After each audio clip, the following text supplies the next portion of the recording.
Dia nampak ada kelibat di dapur tengah mencangkung, rambut panjang.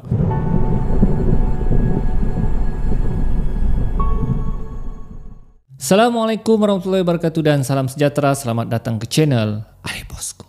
Baiklah, channel ini banyak menyediakan video-video yang menarik, jadi jangan lupa untuk subscribe dan tekan butang loceng untuk update video-video yang terbaru. So guys, kisah seram kali ini berkaitan dengan sebuah keluarga. Mereka bercuti di Pulau Langkawi. Okey. Jadi kisah ini adalah kisah benar. Ya, mereka kongsikan di Facebook, so saya ceritakan semula lah. Ya, diceritakan mereka menyewa satu homestay. Kalau keluarga, kalau kau macam family mu ramai kan, adalah lebih berbaloi kau sewa homestay berbanding kalau kau tinggal di hotel. So kalau sewa homestay ni, dia tidak macam hotel, kau pergi reception, pergi office apa semua ambil kunci kan. Kalau kau homestay ni, kau hanya call tuan rumah, kau bank in online, kunci tuan rumah beritahu, kau ambil di PO box, kau ambil di rak kasut apa semua, tinggal boleh tinggal. Itu kelebihan kalau homestay lah, senang urusan, semua urusan online. Jadi mereka sampai ke Langkawi tu pada waktu malam, lebih kurang jam 10 malam. So mereka hubungi tuan rumah. Tuan rumah tu bagi location, mereka pun pergi ke kawasan homestay tu. Dan bila mereka sampai ke kawasan homestay tu, okey, homestay tu dikeliling, homestay tu ada perkampungan. Perkampungan tu dong cakap memang unik dan cantik lah. Jadi oleh kerana kepenatan, malam sudah sampai saja homestay, mereka kemas, mandi apa semua, terus tidur. Dan keesokan harinya, seharian mereka bercuti di Pulau Langkawi. Mereka pergi ke Pulau Dayang Bunting, mereka ke Mahkamah Suri, Pekan Kuah, pergi apa tu yang Helang tu kan. Semualah mereka macam keliling lah semua Pulau Langkawi tu seharian, pergi ke kabel tu apa semua kan.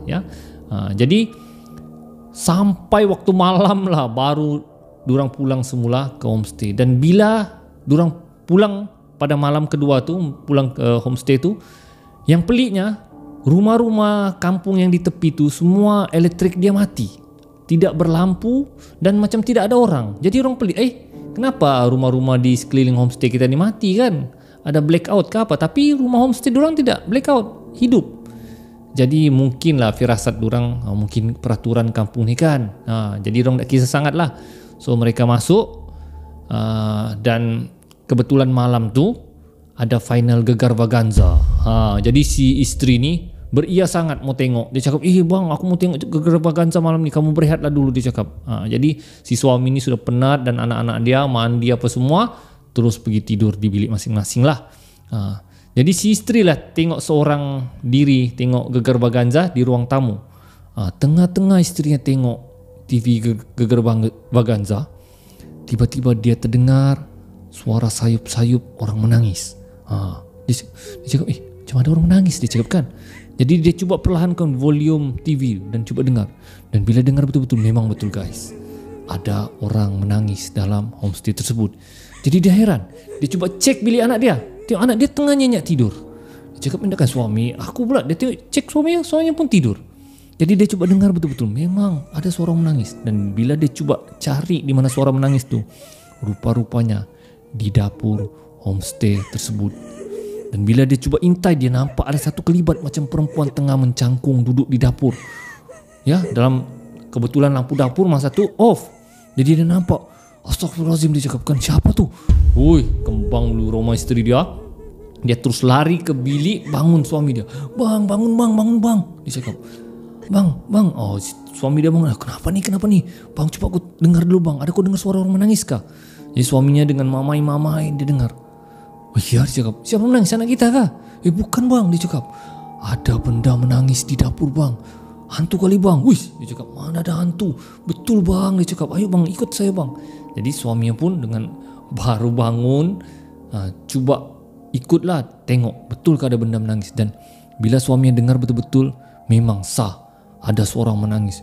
Betul kan bang? Betul, dia cakap. Jadi suaminya sudah takut dah, dia cakap, siapa pula menangis-nangis dalam rumah ni? Dia kan tuan rumah datang curi-curi kan masuk rumah ni.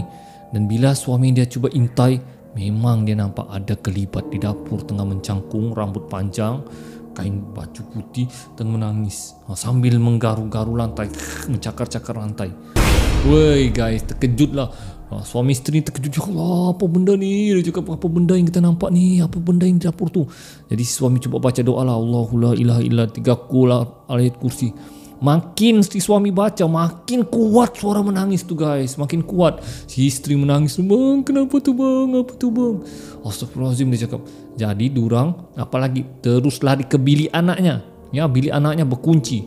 Durang tidur satu katil semua. Dan dia suruh isteri dia pasangkan, buka YouTube, pasang Ruqyah. Kasih volume dia besar-besar. Makin dipasang, makin kuat tangisan tu.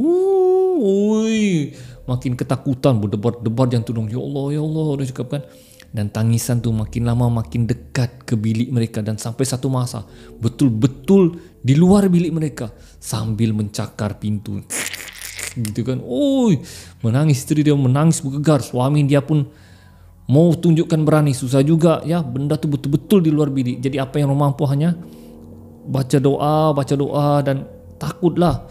Dan tidak tidur mereka semalaman. Sampailah subuh, suara menangis tu hilang dan mereka kepenatan tidur. Dan sampai pagi, sampai terlepas main subuh, jam lebih kurang jam 8 begitu, anaknya relax ya keluar. Jadi dia cakap, jangan keluar bapak dia. Tapi anak dia keluar, mau ke tandas pak. Bila keluar tidak ada apa-apa. Bila cek memang tidak ada apa-apa sudah. Jadi apalagi si suami cepat mandi, kita check out daripada homestay sekarang juga. Mereka berkemas, terus check out. Telepon tuan rumah, kami mau check out hari ini. Jadi tuan rumah heran, awal juga check out kan? Masih ada sehari lagi. Tak apalah, dia cakap, ambillah duit tu, kira ben lah. Ada apa-apa berlaku kan di rumah tu?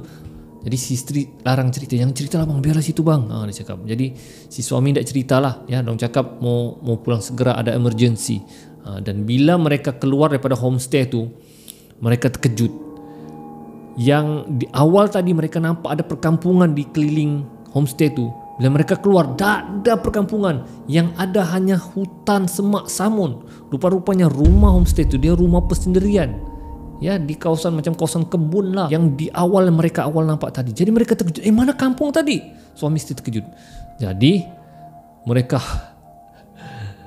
terus belah dari situ. Sebab mereka tahu memang homestay tu berpuaka. Jadi guys, itulah dia kisah seram kita kali ini. Kisah seram ini adalah kisah benar yang saya dapat daripada Facebook. So, mudah-mudahan kisah seram ini dapat menyeramkan diri anda. Teruskan sokongan anda kepada channel Ali Bosku. Kita jumpa lagi di video akan datang. Sekian, Assalamualaikum.